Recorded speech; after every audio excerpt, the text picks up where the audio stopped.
दत्त तेरे का, मासी का घर इतना दूर क्यों है? और रास्ता ठीक से याद भी नहीं है। सुबह से निकल पड़ा हूँ, ट्रेन फिर रिक्शा और अब तक पैदल ही चल रहा हूँ। सोच रहा हूँ इतने दिनों बाद अगर अचानक पहुंचा तो वो क्या कहेंगे।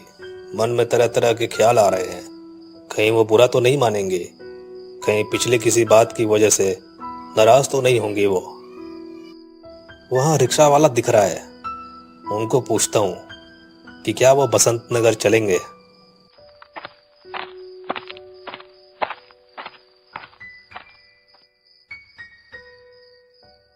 बसंत नगर चलोगे क्या? मुझे जल्द से जल्द वहां पहुंचना है।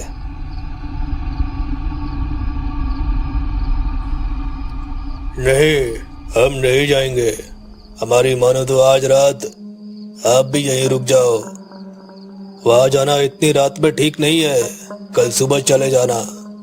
नहीं, ऐसे ही बहुत देर हो चुकी है, और देर नहीं कर सकता यहाँ रुककर। मैं आगे बढ़ा। सड़क सुनसान थी, हवा में परिंदों की हल्की सी सरसराहट थी, पर इंसानी आवाज बिल्कुल नहीं थी। दाएं बाएं दूर दूर तक खालीपन ही दिखाई दे रहा था।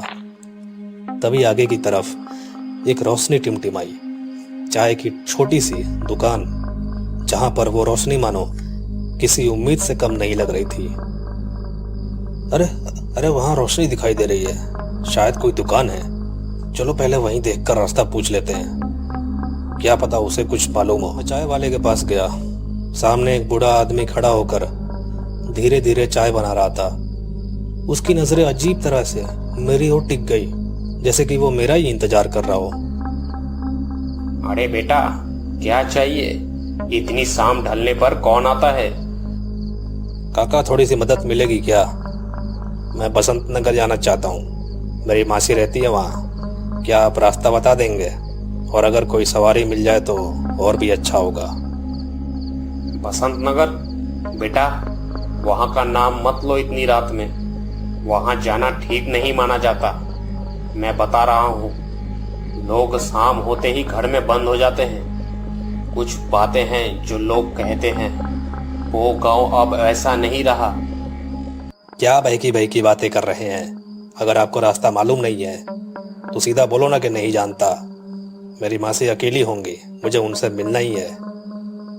और आप कुछ मदद कर सके तो बताइए, मैं आपके आभारी रहूंगा। मैं कोई इंतजाम नहीं करवा सकता बेटा। और हाँ, अगर तुमने वहां जाकर बसंत नगर का नाम लिया तो लोग डर जाते हैं। ठीक है काका, धन्यवाद। चाय वाले ने मुझे चलते हुए कहा, अकेले मत जाओ। पर मैं चलता ही चला गया। गांव की ओर बढ़ा तो रास्ता सुनसान और वीरान ही दिख रहा था।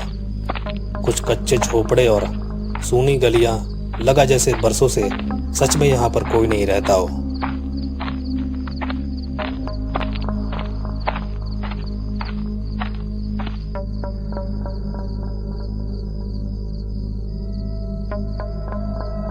अरे, लगता है चलते चलते गलती से किसी और गांव में आ चुका हूं। अब क्या करूं? बेहतर है कि वापस उसी चाय वाले के पास चला जाऊं। किसी तरह आज रात वहीं काट लूंगा और सुबह होते ही निकल जाऊंगा मासी के घर। मैं वहां से वापस लौट ही रहा था कि पीछे से किसी ने मेरा नाम लेकर पुकारा। अरे बबलू, ये तू है ना? इतनी सालों बाद वापस आया। मौसा, मौसा, आप यहाँ?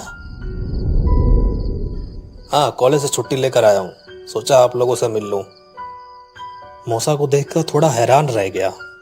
वो काफी दुबले पतले और आंखों में अजीब सी चमक लेकर खड़े थे। वो हंसते हुए ऐसे लगे मानो उनके अंदर की कोई कड़वाहट अचानक बाहर आ जाएगी।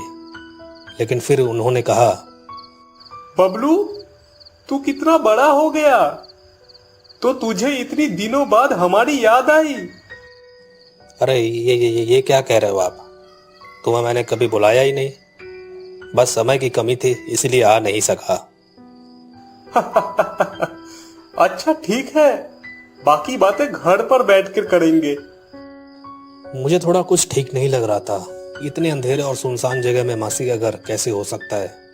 मुझे तो लगा जैसे इस जगह पर बरसों पहले इंसानों ने रहना छोड़ दिया हो। क्या रे, वहां पर खड़ा होकर क्या सोच रहा? चल मेरे साथ चल। हाँ हाँ हाँ, आ रहा हूँ, चलिए।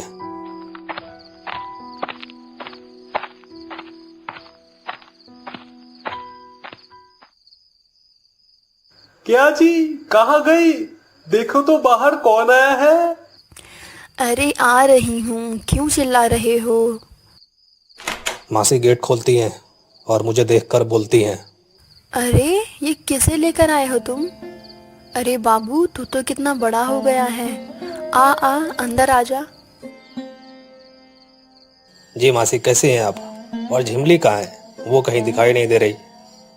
अरे बाबा, झिमली इधर कहीं होगी। अरे हाँ, याद आया, वो तो पास में किसी काम से गई है। जब आ जाएगी तो मिल लेना। चिंता मत कर, मैं पानी देती हूँ, जाकर अपना मुंह हाथ धो ले।